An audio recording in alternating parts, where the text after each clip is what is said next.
کچھ لوگ میلاد النبی میں جب لوگ کھڑے ہو کر درود و سلام پڑھتے ہیں، میلاد کے جلسے میں کھڑے ہو کر درود و سلام پڑھا جاتا ہے، تو اس پر کچھ لوگوں کو بڑی کوفت ہوتی ہے، اعتراضات کرتے ہیں۔ یہ قیام تو ہوتا ہے عرف میں کسی آنے والے کے لیے، تم کیا سمجھتے ہو کہ اب نبی پاک پیدا ہو رہے ہیں؟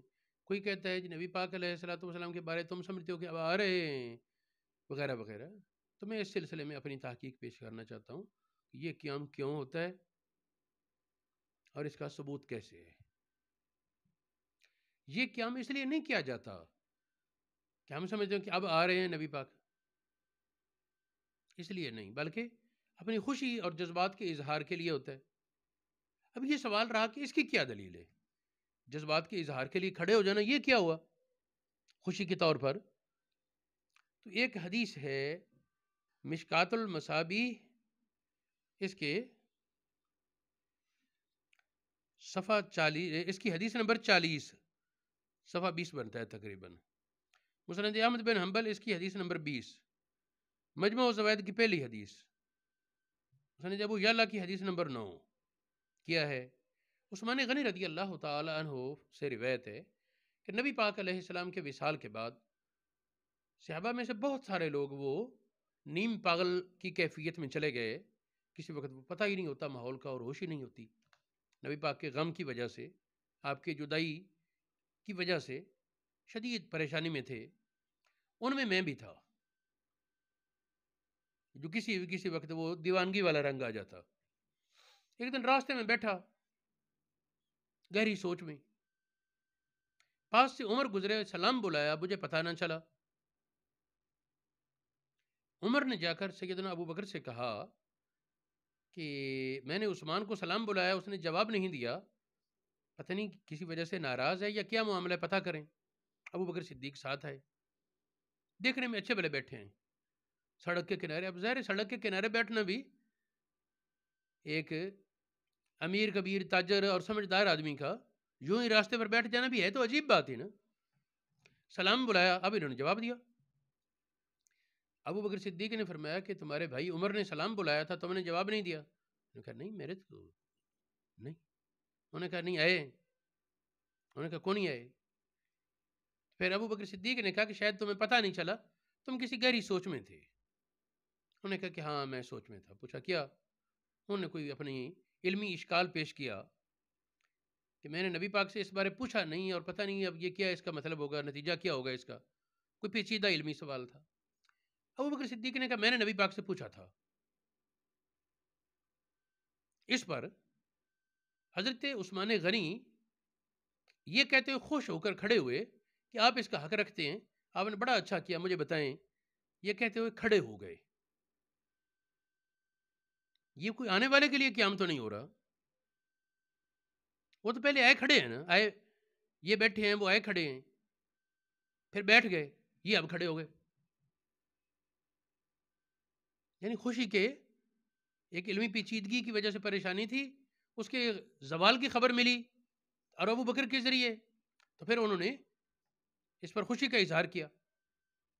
ایک اور حدیث ہے ترمذی شریف میں، حضرت شعبہ امیر المومنین فی الحدیث ایک دن حدیث بیان کرتے ہوئے اچانک فرمایا کہ میں اس وقت تک یہ حدیث بیان نہیں کروں گا جو اب بیان کرنے لگا ہوں، میں بیان نہیں کروں گا جب تک تم میں سے ہر آدمی کھڑا ہو کر فلاں محدث کے بیٹے کا سر نہ چومے۔ وہ حدیث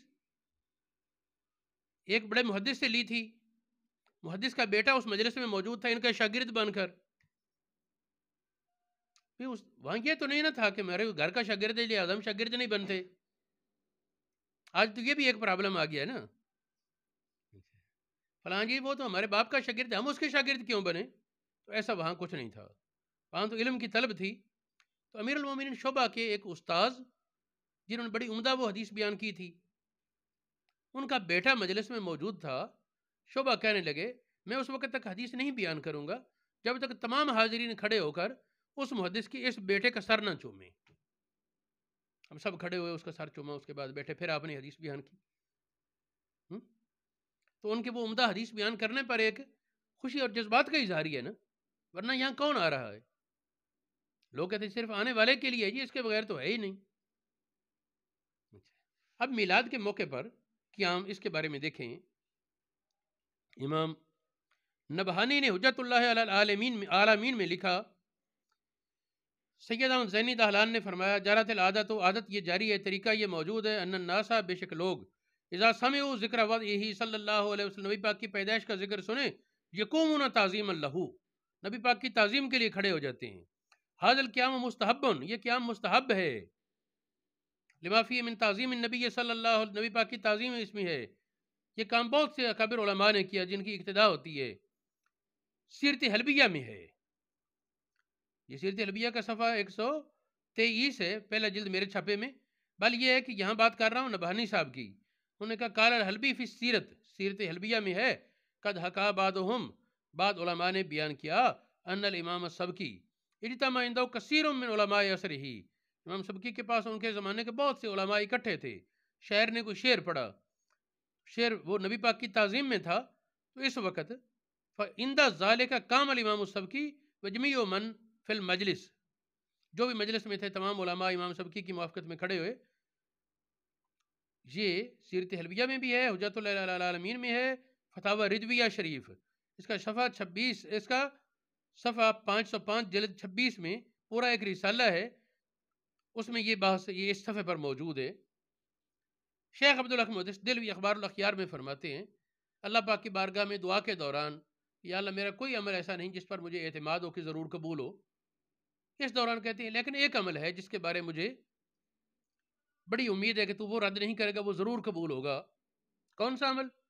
جو کھڑے ہو کر نبی پاک کی بارگاہ میں درود و سلام پڑھتے ہیں۔ جز یک عمل، ہاں عمل کدام است، قیام بندگان در حضرت حبیب تو، تیرے محبوب کی بارگاہ میں نوکروں کا کھڑا ہونا، باتوفہ صلاۃ و سلام بر آن حضرت صلی اللہ علیہ وسلم۔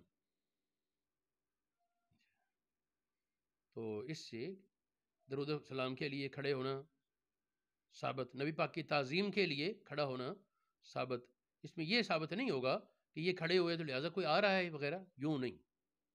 یا ضمن ایک بات سمجھتے جائیں کہ ہمارے بہت سے حضرات وہ جذباتی طور پر کہہ دیتے ہیں کہ نبی پاک ہر مجلس میں تشریف لاتے ہیں یا ہر عاشق کے گھر آتے ہیں، تو ان پر پابندی نہیں۔ حاضر ناظر ہونا اس کا اور مفہوم ہے کہ نبی پاک اپنی قبر انور میں موجود ہیں اور پوری کائنات، پوری امت کا ملاحظہ فرماتے ہیں۔ حاضر بعلم ہی، ناظر فی قبر ہی، اپنی قبر میں بیٹھ کر پوری کائنات کا ملاحظہ فرماتے ہیں۔ ہاں جہاں چاہیں تشریف لا سکتے ہیں، آپ کے اختیار ہے، لیکن آپ پر زبردستی نہیں کہ ہر دعویٰ کرنے والا کھڑا ہو جائے جی میں سچا عاشق ہوں میرے گھر آئیں۔ اس طرح نے شیخ عبدالحق محدث دہلوی نے اور اکابر نے ایک واقعہ بیان کیا، سرکار شیخ عبدالقادر جیلانی رضی اللہ تعالیٰ عنہ کے ہم عصر علماء میں ایک بزرگوں میں ایک صاحب تھے شیخ خلیفہ، ان کو کثرت سے نبی پاک کی زیارت ہوتی تھی۔ ایک رات میں ان کو 19 بار زیارت ہوئی، جاگے تازہ وضو کیا، شکرانے کے نفل پڑھے، پھر سو کے شاید پھر زیارت ہو، پھر زیارت ہوگی، پھر اٹھے شکرانے کے نفل پڑھے، تو 19ویں بار فرمایا کہ کہیں اکتا نہ جانا ہماری زیارت سے، کئی لوگ ساری زندگی تڑپتے رہتے اور انہیں زیارت نصیب نہیں ہوتی، یعنی یہ تو ان کے کرم کے فیصلے ہیں نا۔ تو میرے کہنے کا مقصد یہ ہے کہ یہ کہنا کہ ضرور ہر عاشق کے گھر آتے ہیں، یہ کسی ایت حدیث کا معنی نہیں ہے، یہ تو ان کی پسند ہے، جس پر نظر عنایت ہو جائے، اگر وہ خاص نظر عنایت نہ فرمائیں تو کسی کی دھکے شاہی نہیں۔ حضرت توگیرہ شریف کے ایک بڑے بزرگ تھے، حضرت غلام رسول توگیروی، اول غلام رسول جو تھے، جن کی یہ وہ گدی ہے توگیرہ شریف والی، ان کی اولاد میں اسی موجودہ صاحبزادہ غلام رسول توگیروی بھی، اللہ پاک سلامت رکھے انہیں۔ تو وہ غلام رسول توگیروی اول جو تھے نا، ان کے پاس ایک آدمی، اس نے کہا جی میں نبی پاک کی زیارت کا بڑا شوق ہے، زیارت نہیں ہوتی۔ آپ نے فرمایا کہ درود شریف پڑھا کر، انہوں نے کہا جی بڑا پڑھا ہے، فرمایا اب میرے کہنے سے پڑھ، کچھ درود پاک سکھایا مختصر، فرمایا 19 بار پڑھ کر سو جانا۔ انہوں نے کہا جی میں تو بڑا زیادہ پڑھنا، فرمایا آج صرف 19 بار پڑھنا میرے کہنے سے۔ تو چونکہ نبی پاک علیہ السلام کی نظر عنایت ان پر تھی، تو ان کے کہنے سے جس نے پڑھا اس کو بھی زیارت ہو گئی. تو یہ بڑے نا عجیب راز ہوتے ہیں، اس میں کسی کی دھکے شاہی یا وہ کہنا کہ ایسے ہوتا ہے ایسے، تو زبردستی نہیں. باقی حضور علیہ الصلوۃ والسلام کی زیارت نصیب ہو، یہ بہت بڑی سعادت ہے. لیکن اس کے لیے جھوٹ بولنا، ہوئی نہیں زیارت اور یوں ہی کہہ دے جھوٹ کہ مجھے زیارت ہوئی، تو یہ بہت بڑی ہلاکت اور قباحت ہے. اللہ رب العالمین سچ کی برکات نصیب فرمائے.